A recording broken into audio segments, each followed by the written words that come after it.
chiunque abbia avuto a che fare purtroppo con il cancro direttamente o in famiglia sa che è una malattia che sospende la vita, rende impossibile fare qualunque progetto per il futuro. Anche per questo, quando finalmente si guarisce, la prima cosa che si vuole fare quando si torna a stare bene è ricominciare a prenderselo questo futuro, ricominciare a progettarlo, no? Magari avere un figlio, comprare una casa. Ora, nel resto d'Europa, nella gran parte del resto d'Europa, c'è una legge che stabilisce un termine, è la legge sul diritto all'oblio oncologico. Una volta che sei guarito non sei più tenuto né a far sapere che l'hai avuto il cancro, né a far sapere alle autorità a cui ti rivolgi per un prestito o per qualunque altra cosa che sei stato malato. È un tuo diritto, è sacrosanto, sei come tutti gli altri. In Italia questa legge non c'è. Cosa significa?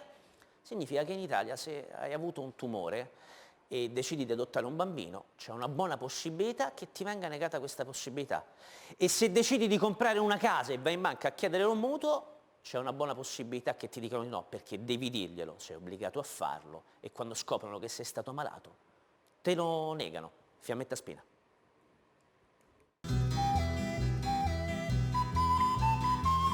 Certo, vuole fare un'assicurazione, Ponti d'Oro, questi sono tutti i nostri pacchetti assicurativi. Quando ho esposto la mia particolare situazione mi hanno detto, ah, allora no. È praticamente impossibile adottare se hai avuto un'esperienza oncologica, il giudice te lo dice molto apertamente, ti dice che per loro questa cosa pesa. In Francia, Belgio, Lussemburgo e Portogallo esiste una legge che stabilisce il diritto all'oblio degli ex malati oncologici. Il che vuol dire che dopo 10 anni dalla fine delle cure oncologiche hai diritto a vivere la vita come chiunque altro. In Italia questa legge non esiste.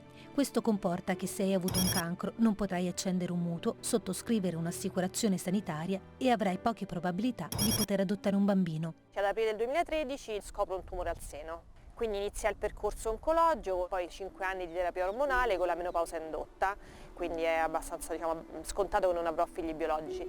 Non ci perdiamo d'animo e decidiamo di fare domande di adozione.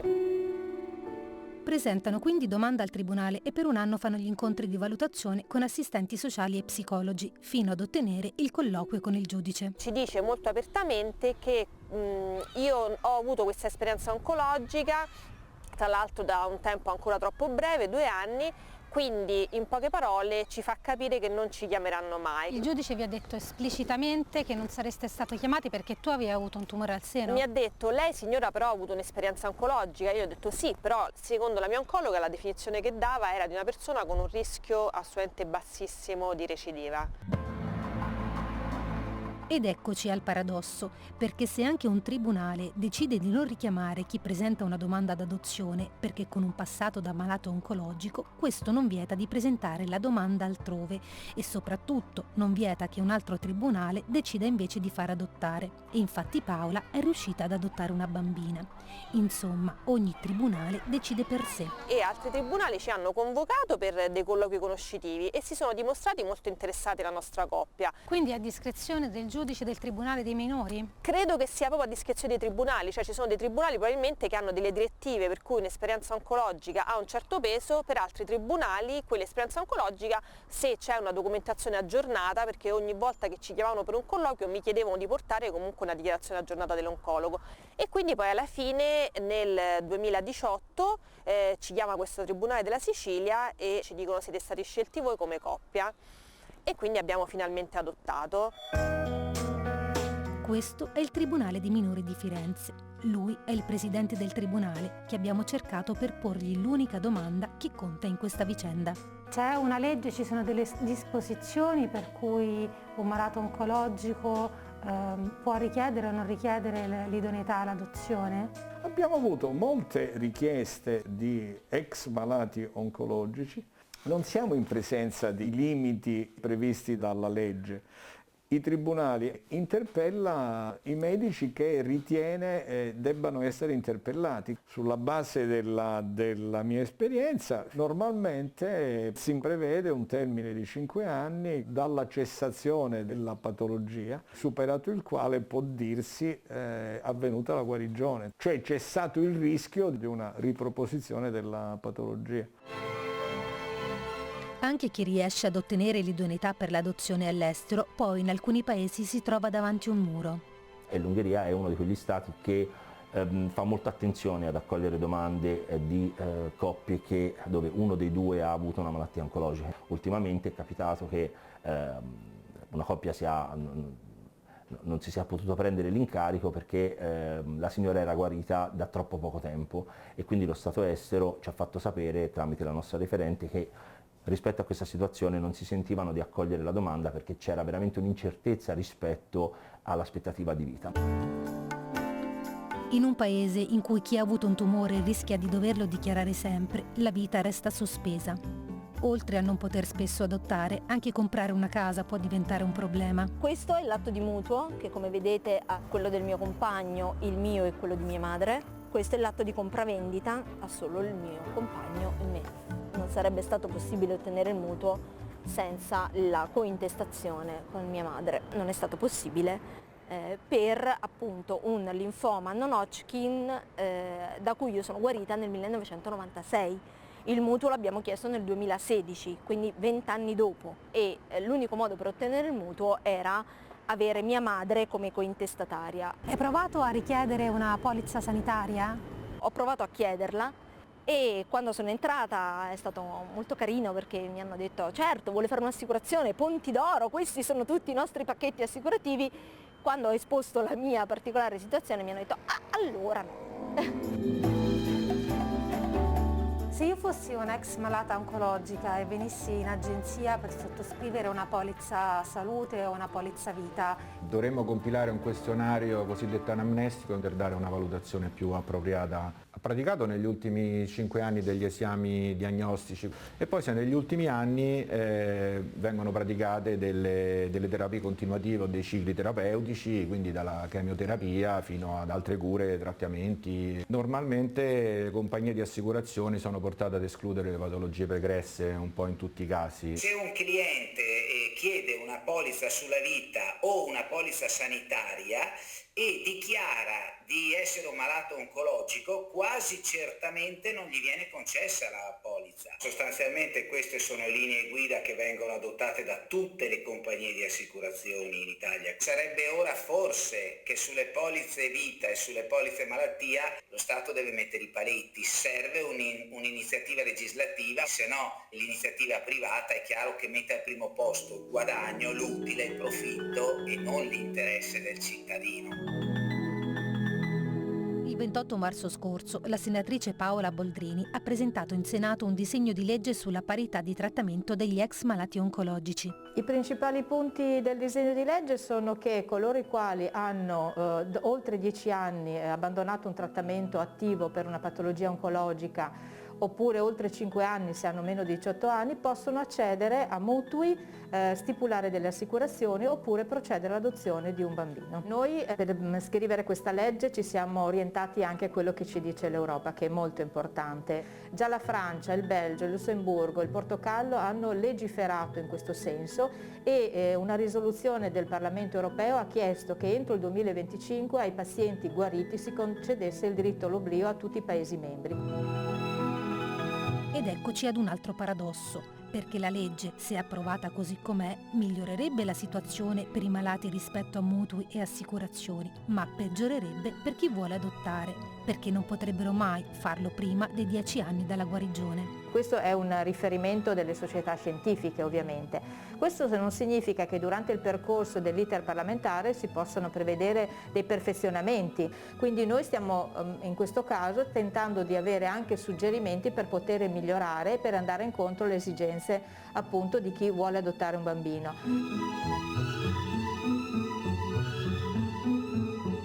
Allora, quello di cui parliamo qui oggi non è tanto il diritto a non far sapere che si è stati male, ma è il diritto a ricominciare la vita, ed è un diritto che, a mio personale parere, e credo a parere di tutta la redazione, non può essere messo in discussione. Anche per questo avremmo voluto che al tavolo con noi ci fossero sedute più persone. Intanto vi dico chi c'è e ci fa molto piacere. Salutiamo Maria Piccolo, che avete visto nel filmato, grazie tantissimo per essere con noi. Prego, grazie a voi. Salutiamo Simonetta Martone, ex magistrato, molto abbastanza noto sui canali Rai, buongiorno e benvenuta. E salutiamo anche Saverio Cinieri, presidente dell'AIOM. Buongiorno, benvenuto. Buongiorno e grazie. Dicevo, avrei voluto che ci fossero almeno altri due ospiti, nello specifico l'ABI, l'Associazione Bancaria Italiana, e l'ANIA, l'associazione che raggruppa le imprese assicuratrici. Perché? Perché sono chiamate direttamente in causa, perché sono loro che in parte con alcune decisioni mettono in dubbio la possibilità di tornare a vivere in una certa maniera, diciamo che se li mettiamo qua è perché non hanno accettato di venire e lo sapete già, il protocollo è quello.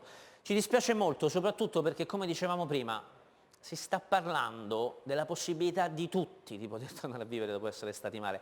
Non è che se si lavora in ani o in abbi una cosa del genere non possa succedere, quindi era da persone, da esseri umani, che forse è il caso di essere qua.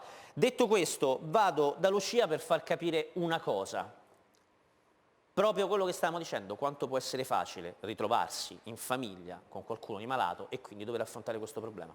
Sì, Federico, ci sono stati nel nostro paese 377.000 nuove diagnosi di tumore, più uomini che donne. La buona notizia però qual è? Che negli ultimi 10 anni la sopravvivenza dopo una diagnosi è del 36% in più e di queste persone 1 milione si può considerare completamente guarito rispetto alla malattia. Poi vediamo anche le percentuali di sopravvivenza a 5 anni dalla diagnosi, che sono per il 59% per gli uomini e per le donne il 65%. Ora, Maria l'abbiamo vista prima nel filmato, a lei è stata negata la possibilità di avere l'assicurazione che era indispensabile per avere il mutuo. Il fatto che sia qui dovrebbe essere di suo già una risposta. Vi siete sbagliati, vi sbagliate in continuazione da questo punto di vista, però vorrei andare dalla dottoressa Matone per capire una cosa. È la domanda che ci poniamo all'inizio, ma da qualche parte c'è una legge che rende obbligatoria una persona che è stata malata di tumore dichiararlo davanti a un giudice per adottare o davanti all'assicurazione? Allora, sono due situazioni molto diverse. Quando si stipula un mutuo non è possibile che vengano svolte indagini sulla tua condizione di salute. Le indagini riguardano la tua solvibilità, il tuo pregresso, la Camera di Commercio se hai una società e quant'altro. Dov'è che purtroppo subentra il problema sanitario? Quando tu, stipulando il mutuo, contestualmente stipuli un contratto di assicurazione, questo lo fanno tutti, e le compagnie che ti assicurano relativamente a quel mutuo chiedono informazioni sulla tua salute, e questo è quello che attiene alla situazione mutui e alla situazione bancaria. Il disegno di legge di cui oggi ci occupiamo viceversa vieta anche in questa fattispecie la possibilità, una volta usciti dalla malattia da 10 anni se maggiorenni e usciti dalla malattia se si è stati malati prima dei 21, dopo soli 5 anni, vieta indagini di questo tipo. Quindi queste domande non ti possono più essere rivolte. Per l'adozione è diverso. Lì subentra una discrezionalità di tipo diverso. Perché? Perché nel momento in cui io devo valutare il tuo essere genitore, la prospettiva di vita è un elemento, come dire, estremamente importante. Si preoccupa che il bambino, lo dico brutalmente, mi perdonerete da casa, non rimanga orfano. Ma anche qui, nel disegno di legge presentato, ci si occupa di questo dicendo: se tu sei uscito dalla malattia di 10 anni e sei uscito dalla malattia da, diciamo, quando eri infra-ventunenne da 5, io questa domanda non te la posso fare. Però, e lo dico con tutto il rispetto perché questa è una legge di cui abbiamo bisogno, siamo d'accordo tutti su questo, 10 anni dalla fine della malattia, quindi dalla dichiarazione di guarigione per poter adottare. Se una donna guarisce a 35 anni può adottare solo a 45. Allora però diciamo pure questo, che nelle adozioni... Cioè in che modo tuteliamo il bambino in questo nelle senso? Adozioni guardi, la valutazione non sta scritto da nessuna parte che tu non sei idoneo all'adozione se hai avuto, se sei un ex paziente oncologico. Questo attiene alla sfera di valutazioni, per così dire, discrezionali che vengono ad essere rimesse al giudice. A me non è mai capitato di vedere relazioni nelle quali si diceva attenzione. Guardi, io l'ho fatto in anni lontanissimi per 17 anni e non l'ho mai letto, quindi non è un problema. Una cosa mi incuriosiva. Maria, tu dopo che sei guarita, quante volte ti è stato chiesto in sedi ufficiali del tuo pregresso di malato oncologico? Allora, mi è stato chiesto sicuramente quando ho chiesto di accedere all'assicurazione sulla vita, e nel mio caso avevo tentato il puro rischio vita, per cui non era neanche un'assicurazione sanitaria inizialmente, in quel contesto. Non mi è stato chiesto in fase di mutuo, ma semplicemente per il fatto che io ho ottenuto un mutuo, come dicevo anche nel Come un servizio, perché mia madre è una dipendente bancaria, quindi ha fatto tutto lei, io non sono proprio entrata nel merito. Mi è stato chiesto un'altra volta, e lì devo dire ho spudoratamente mentito, quando sono entrata all'Accademia Nazionale d'Arte Drammatica, qui a Roma, alla Silvio D'Amico, perché per superata la selezione durissima che ho superato per entrare in accademia, alla fine viene richiesto un certificato di sana e robusta costituzione.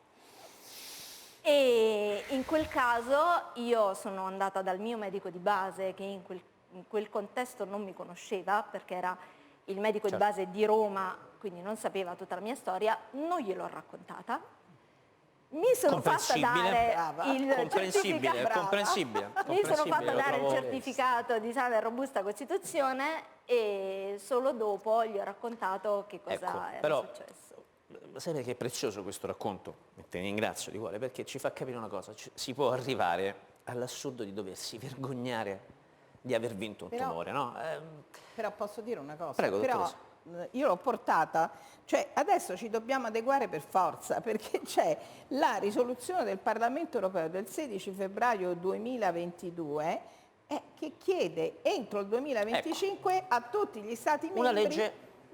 Volevo andare da Cinieri proprio per questo, perché se la mamma che abbiamo visto poco fa, che fra l'altro poverina non si è neanche mostrata in volto, perché in qualche modo, pur avendo ora adottato fortunatamente, si vergogna, non c'è niente da vergognarsi, ci dovremmo vergognare noi, se fosse stata non in Italia ma in Belgio, in Lussemburgo, questo problema non lo avrebbe avuto. No. Com'è possibile che siamo rimasti così indietro? Ma anche in Francia, in Olanda e in Portogallo.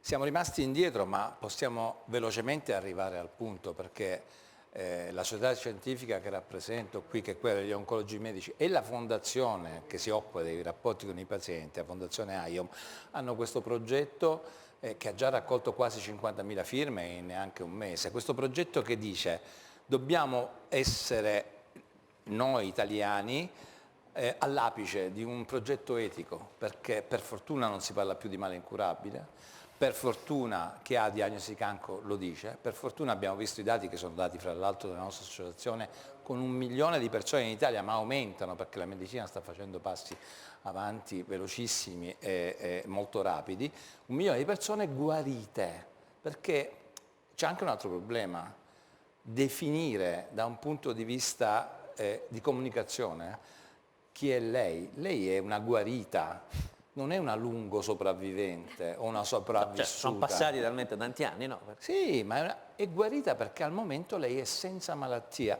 Allora, a questo punto noi dobbiamo fornire una legge che serva alle assicurazioni, ai mutui, ai magistrati, perché abbiano anche una base teorica, giurisprudenziale, su cui si può lavorare, e su questo lavoriamo. Vorrei arrivare a questo, perché questa è una cosa che da quando abbiamo cominciato a trattare questo caso, giuro, mi leva il sonno, è una cosa su cui continuo ad arrovellarmi. Allora, comprendo che il principio per cui un assicuratore voglia sapere se sei a rischio di vita è dire: non è che gli faccio l'assicurazione e poi mi si riammala subito. Lo stesso può valere per il magistrato che si fa uno scrupolo prima di farti adottare un bambino. Ma stabilito che la possibilità di riammalarsi è determinata da quanto sono guarito, dal tipo di tumore, dalle mie condizioni, dal tipo di cure che ho fatto, è così diverso dalla possibilità che io ho, dopo aver adottato, di uscire di casa ed essere preso da una tegola che cade dal soffitto, come per un prestito che posso aver chiesto in banca. È così diverso, me lo deve dire lei, perché nessuno più di lei me lo può dire. Dipende dal tumore, in realtà non è così diversa, lo dicevamo prima.